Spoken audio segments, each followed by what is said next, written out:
winter morning, I woke up and looked at the clock and realized I had to take my kid to school in like 10 minutes. I called up. She was luckily awake and getting ready. So I quickly jumped out of bed. I threw on a coat and hat. It was cold outside. And I'm like, oh, I don't even time to get my tea.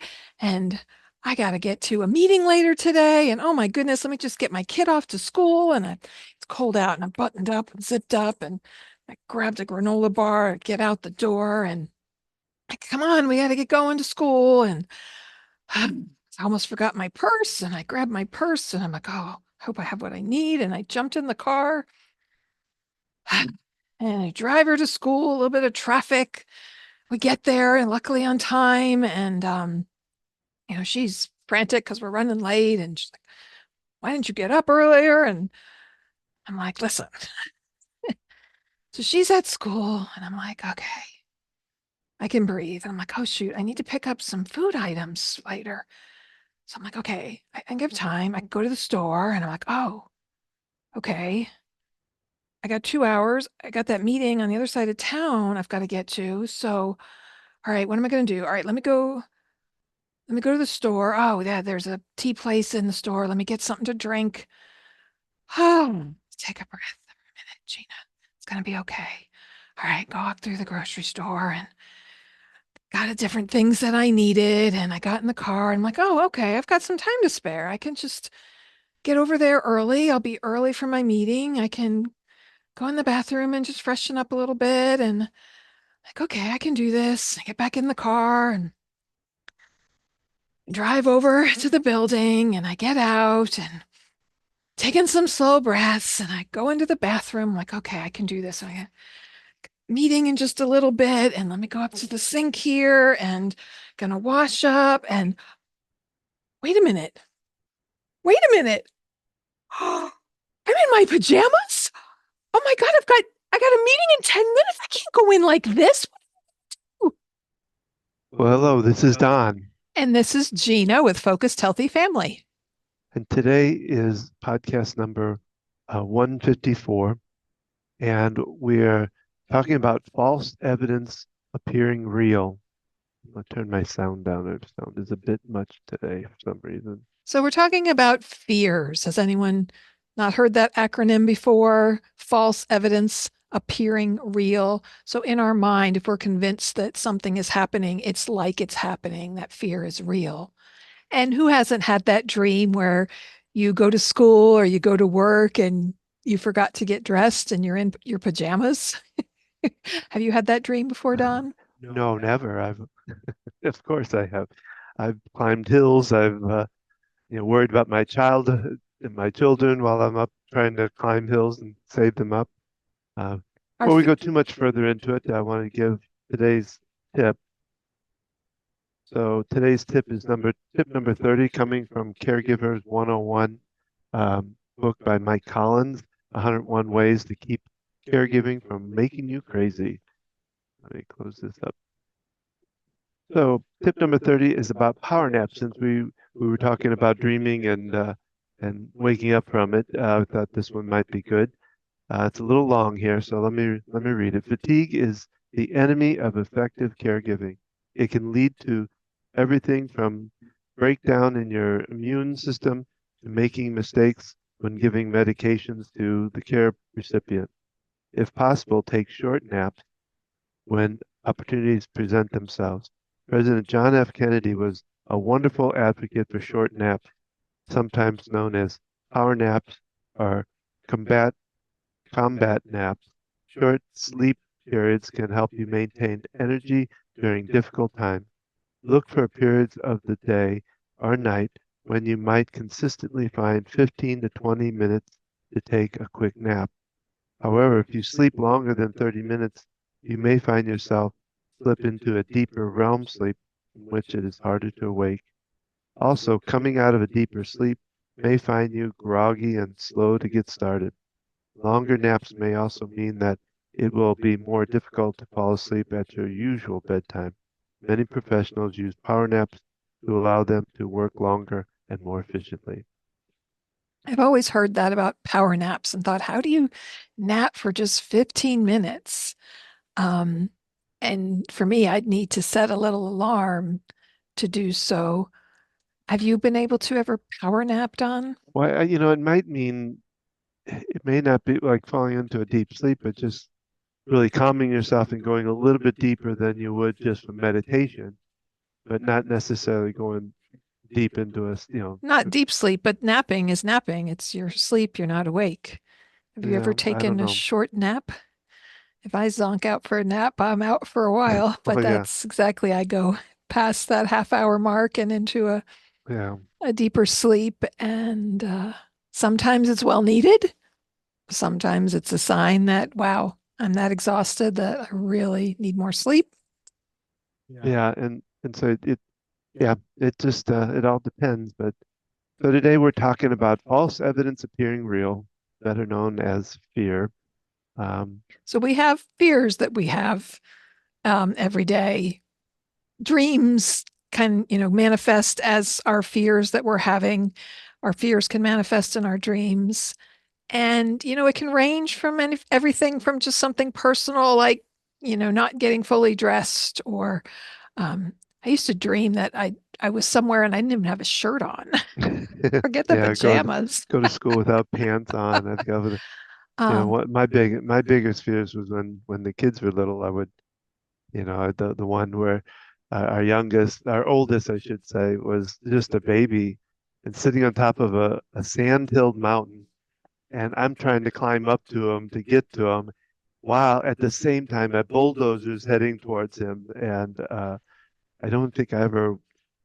Luckily, I think I woke up before I got too far with that, but that would have been not been one of my favorite things I to remember deal you with. telling me at the time it used to really panic you, and Yeah, I don't. interesting dream, as you were mostly a stay-at-home dad in those early years with our firstborn child. But we have fears every day, even, not in our dreams, but we worry, are we going to, do well on an interview? Are we going to be the best parent we can be? Are we going to mess up making a choice for our loved ones? If we have to step in and decide where they're going to live, even where they're going to go to short-term rehab, caregivers that you're going to bring in, am I going to make the wrong decision?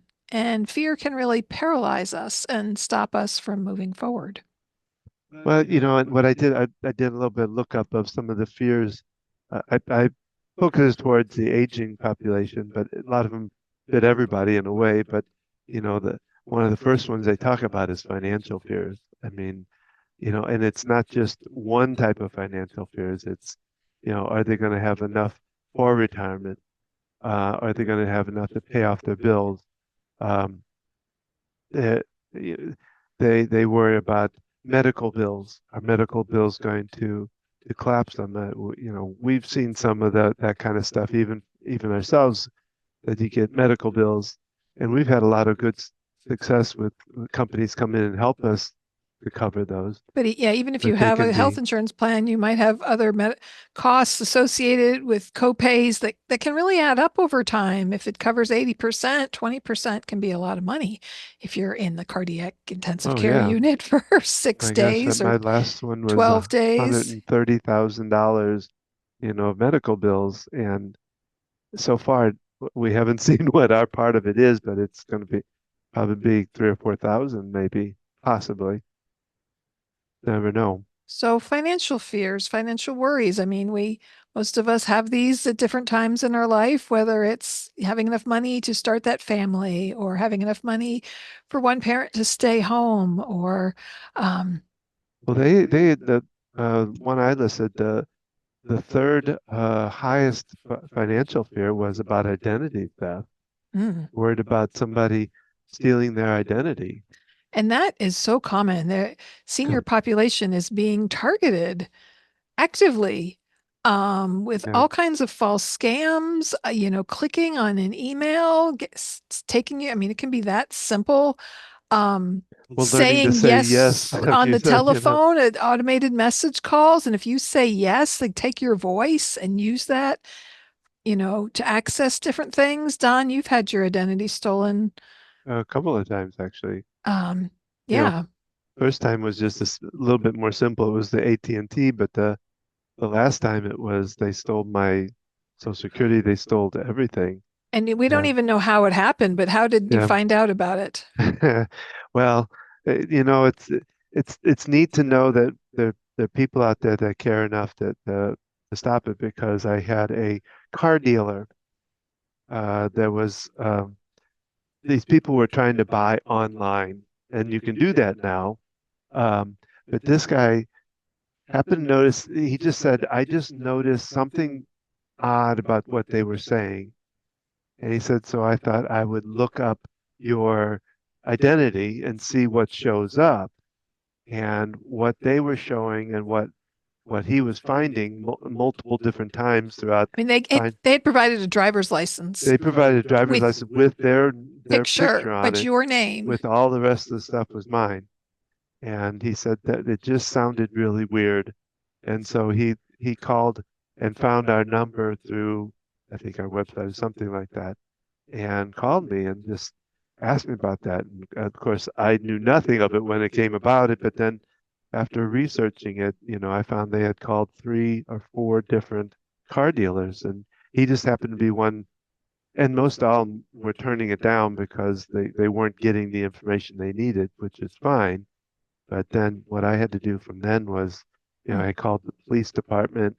I had to go through and find a security company. I had to change all my Pa- domain or Usernames and usernames and passwords. stuff.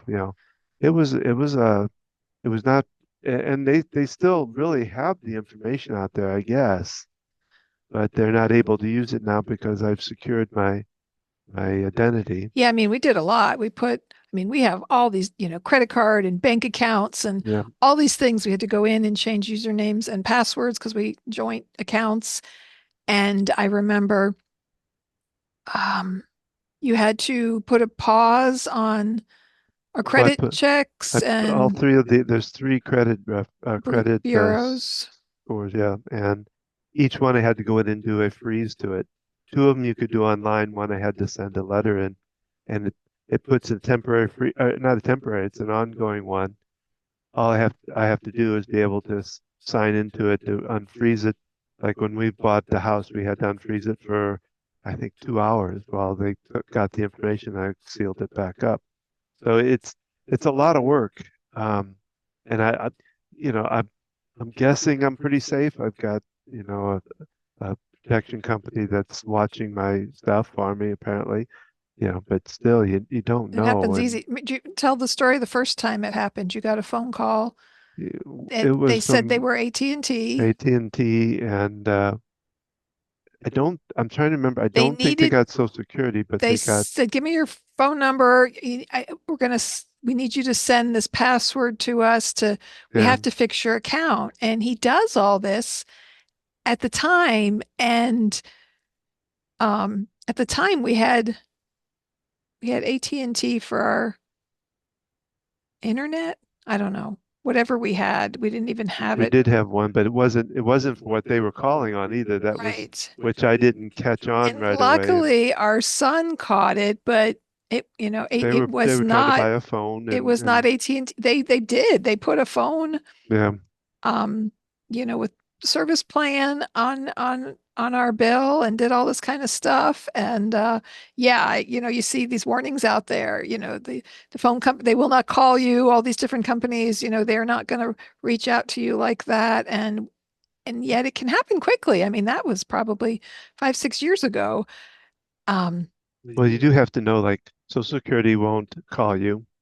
Um, and the other big one that we worry about is, and they'll send a letter to your address or whatever, but they won't call you, and they warn you. Um, So just kind of keeping that in mind. Check with your different operations, that credit cards, things like that, and talk to them about what their procedures are, what you need to go through, because it is, like I say, it takes a lot. It took me probably 5 or 6 months to get past the stuff I had to go through.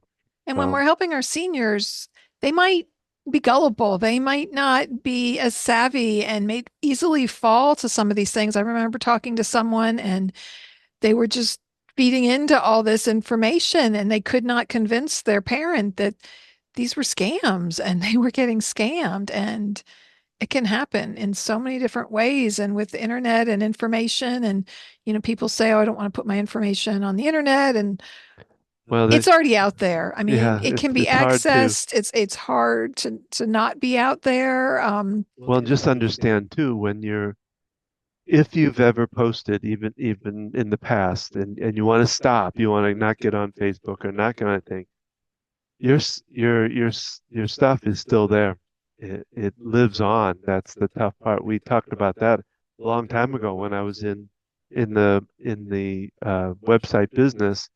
We talked about that at the very beginning because we talk about your great grandkids, they'll be learning about you from the internet, and you have to really be careful of what you put out there. And I've put some things out there myself that were not the smartest things, of putting addresses out there and things like that sometimes that are not good. So So fears, they yeah, can paralyze us. They can um, cause havoc. We can get where we don't trust anyone because we're worried. Oh, I can't let anyone in my home. I can't let a caregiver in my home because they're going to rob me. Something bad's going to happen. yeah. It can take over and prevent us from doing what we need to do and finding help, right? And trust goes hand in hand with these fears.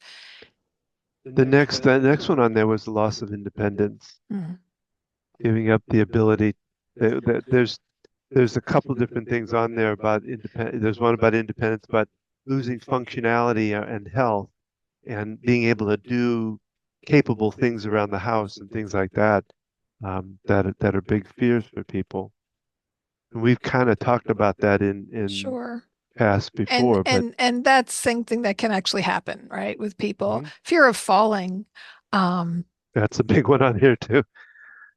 I see this with people, maybe they've already fallen, they've broken something, they come to rehab, they're so tense and so anxious that they don't want to stand up, they don't want to try, they're just too afraid to move forward, and that fear can really prevent them, from progressing and moving forward. Um, Yeah, well, and functionality is both the physical stuff, but it's also, like I said, just being able to get around your house and do things in your house and clean up or whatever, and a loss of that can be really detrimental because that could mean too that you can't live at the house, mhm. and that's that goes with one of the fears too, Not being uh, able to stay not being able home, to stay at home, having and to move to a nursing home. There's quite a large population out there that still pictures kind of what nursing homes used to look like back in the 80s years ago, and that they stink and they smell and they're not clean, and just the stigma that can go along with it. I mean, even further back, people have those fears about hospitals. There's people out there, don't want to go to the hospital. yeah, People die when they go to the hospital. I had a great uncle who I think died of a hernia because he just wouldn't go to the hospital. Because in his experience, people died when they went to the hospital. yeah, it's a little hard too because I've been in and out of the hospital quite a few times, and it's not fun to go to them, that's for sure. And as staff goes shorter, which a lot of times is happening, which makes it even harder to want to go to that. So I can understand that one big time. And yet, without the hospital, you would Yeah, not be here. no, and so it's that funky place of not wanting to, but knowing that that is important. Um, Other people won't go to the doctor, same thing. yeah, yeah, As someone I know who has a family history of colon cancer doesn't want to do a colonoscopy or even check for it because they don't want to know. yeah. And it's these things are like, really? There's things you can do. There's measures you can take if you find things out early, and yet fears will stop people. What else is on this list? Next one is the death of a spouse. Hmm. Worrying about because then you go, well, one as you get older too, you have the persons there that talk to, and as you get older, some of your friends pass away too, and of course then the next one is loneliness, worried with the fear of being loneliness because a lot of your friends have gone. You've lost your spouse now, which is Your your children partner. might live out of state and, busy with their own lives. And so, are there more on this list? So, these are kind of things that seniors fear, or people as I they're mean, aging these often were fear. the top ones. I mean, because I didn't add it, like I said, the functionality part. There was a lot to it as far as around the house, health functionality. All of that was part of that too. But as you get older, the fears, if you let them, they can freeze you into doing the things you need to do. And I hope for myself that I was in rehab this morning and watched some of the people there, and some of them look very fearful in what they're doing, and they're working out, but I don't know, you can just tell those persons that are I don't know, very in fear and worried about stuff. And I watched one poor guy, he was doing exercise, and I thought he was going to collapse. Mm. And I just looked at it like, uh, anyway. Were you fearful for them? Were you Yeah, I fearing was very, them not making it through? And well, the I was watching him, and I'm going, and he's barely standing. We were doing some exercises at the end where you have to do, I think it was bands or something. And I'm just watching it. I'm going, God, I hope he doesn't collapse during this, but he made it out fine. And I didn't see him there today, so I'm not sure, but anyway. thinking about other fears, I have a grandparent no longer living, but was so afraid of flying. His daughter was a flight attendant for a while, and they could have flown places for free. And he didn't want to go anywhere. He was afraid of flying. I remember visiting at their house, and he'd be like, walk on the other side of the street. Don't walk on this side of the sidewalk because there's an overhead power line, and overhead power lines can fall down. And just, you're going to watch the corners, and even the corner of a piece of paper, you can get a cut. And just this Yeah, he long he had list a of long. things. And he didn't go places. He didn't venture out to do a lot of different How did they things. come to our wedding? That I think about that because he came down. He Probably one of my Did uncles he drove drive them. down? Okay, I can't Probably, remember. probably one of my uncles drove him down. I can imagine that trip was kind of long because he was even fearful in the car and telling your. I can remember him telling your grandmother to slow down or to.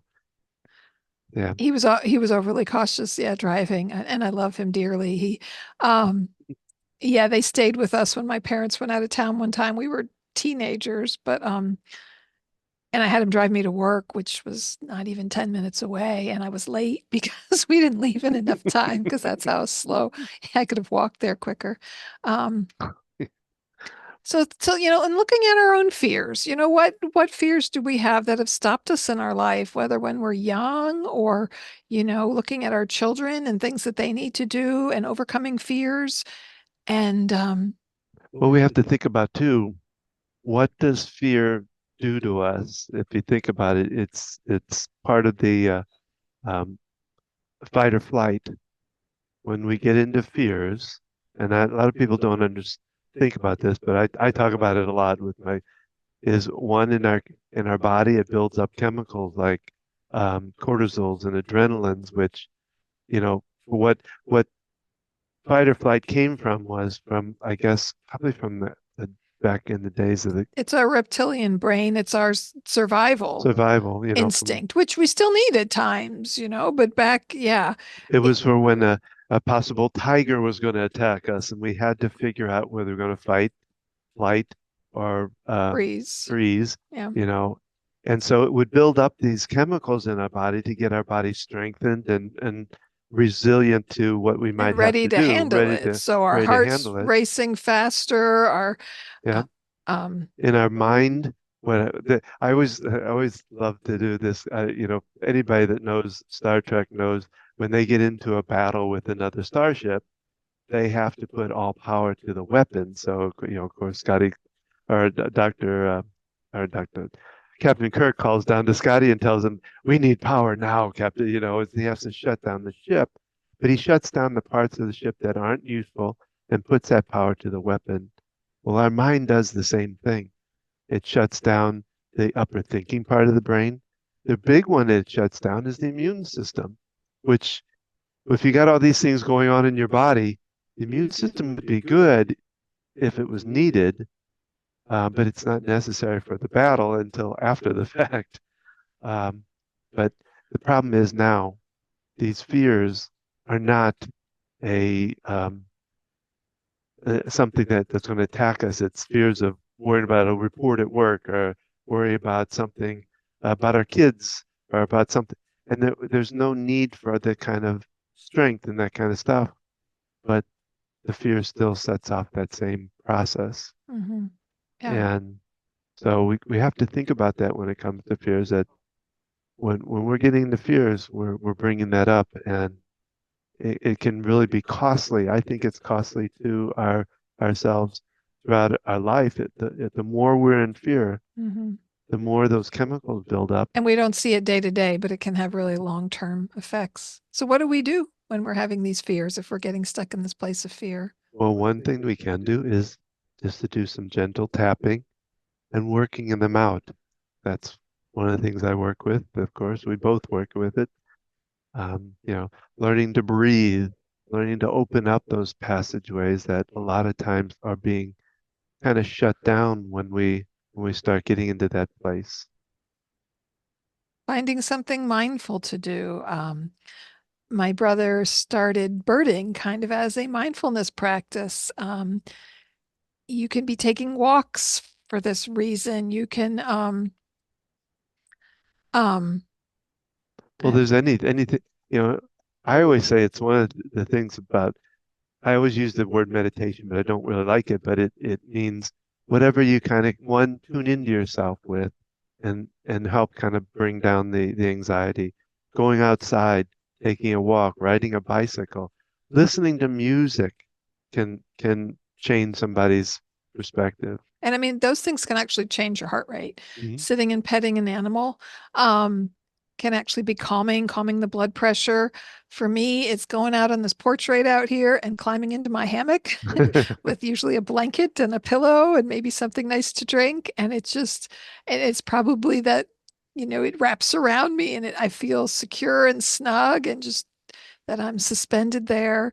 It's kind of a refreshing, kind of recharges me. So having those things, and it's important to have some routines of ways that Mhm. we can do this on a short, you know, a minute as well as kind of weekly, taking a little bit more time and having these routines because when something happens, when the loved one goes to the hospital and they fall and break their hip, when something happens and you've got to jump in and take over and you do need that adrenaline a little bit to handle these things.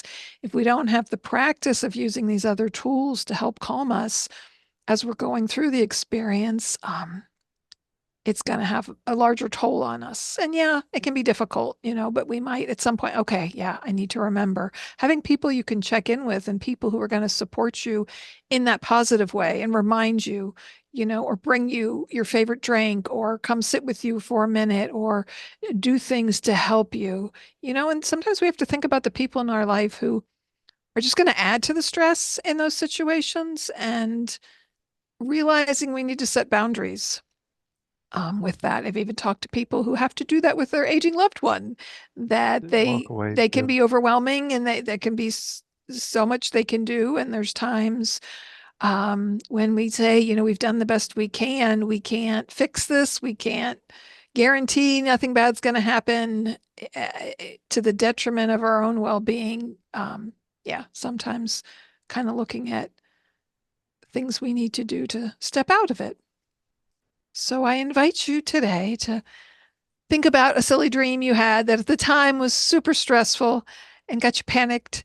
And thinking about sometimes we catastrophize, right, to the worst case thing that can happen. And it can be a fun little exercise is kind of write out, okay, what's the worst that can happen? And just kind of play along with it. Maybe for me, like before I go speak to a group and just looking at those fears and kind of acknowledging them and reach out to Don and tune in online on the Zoom channel. You can find out the link at focusedhealthyfamily.com on February 11th at 7 p.m., which is this week. No, the 28th is So the next February one. 28th at 7 p.m. Eastern Time, you can join Don online. You can learn about tapping. You can put your camera on or you can leave it off. You can listen in, you can participate. and get a free opportunity to learn some tapping with someone who's, quite It's, skilled. And it's focushealthyfamily.com/EFT-group. be sure to tune into our other podcast, thinking about caring for the caregiver. We did a lot when we first kicked off this podcast, going on almost 3 years ago. And check out, we can share some links in the notes to some other podcasts with Rita Gardner and, simple self-care and some other tips and things that we can do to care for ourselves, to support ourselves, to minimize stress and fear. Thank you for joining us today with our podcast. We'd love to hear from you. Please take the time to share this podcast with a friend, with someone you know who might benefit from this information. Subscribe, give us a like, and check out what else we have to offer at focusedhealthyfamily.com. You can find our upcoming Ask the OTs there, the EFT tapping sessions. You can find out more about consulting with us and me being a consultant for you and helping with caring for your aging loved one, whatever that step of that process is that you're at, and maybe need a little more guidance and navigating it or the challenges of your loved one and their particular situation. We want to calm that anxiety, calm those fears with tapping. FocusedHealthyFamily.com. You can find us on Facebook at Focused Healthy Family, on Instagram, Focused Healthy Family 1, and YouTube at Focused Healthy Family. So join us every Thursday when we air our podcasts. And remember, how we speak to our children, our loved ones, and ourselves today shapes their future and ours.